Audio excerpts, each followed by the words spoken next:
6 নম্বর আসামি ইমরানের শয়নকক্ষের খাটে নিচ হইতে সাদা রঙের প্লাস্টিকের বাজারের ভিতর হইতে বিভিন্ন ধরনের অস্ত্র উদ্ধার করা হয়। 4টি বিদেশি পিস্তল, 3টি ম্যাগাজিন, 12 রাউন্ড তাজা গুলি উদ্ধার করা হয়। 4টি অস্ত্রের মধ্যে একটি অস্ত্র পুলিশের ব্যবহৃত অস্ত্র।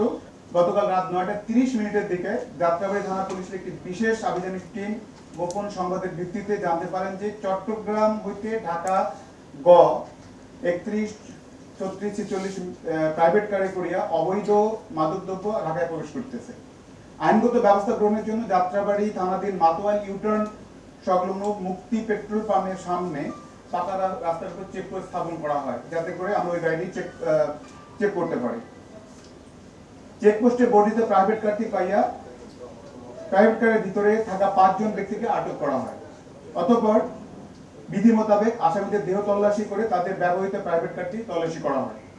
আসামিদের নিকট হইতে তাৎক্ষণিক অবৈধ কোনো মাদকদ্রব্য না পাওয়া গেলেও পরবর্তীতে ব্যাপক জিজ্ঞাসাবাদে ওই জ্ঞানডেরা থামিন তারা যেখানে বসবাস করেন সেইখানে নাসির আলীর বাড়ির 3য় তলা বিল্ডিং এর 20 তলায় ভাড়াটিয়া মোহাম্মদ ইমরানের ফ্ল্যাটে অবৈধ মাদকদ্রব্য আছে। উক্ত সম্মতির ভিত্তিতে আমরা সেখানে তল্লাশি কার্যক্রম চালাই এবং আসামি 1 নম্বর আসামি মোহাম্মদ সজীব এবং 2 নম্বর আসামি মোহাম্মদ হিমু এর দেখানো ও উপস্থাপন মতে 6 নম্বর আসামি ইমরানের শয়নকক্ষের খাটে নিচ হইতে সাদা রঙের প্লাস্টিকের বাজারের ভিতর হইতে বিভিন্ন ধরনের অস্ত্র উদ্ধার করা হয়। 4টি বিদেশি পিস্তল, 3টি ম্যাগাজিন, 12 রাউন্ড তাজা গুলি উদ্ধার করা হয়।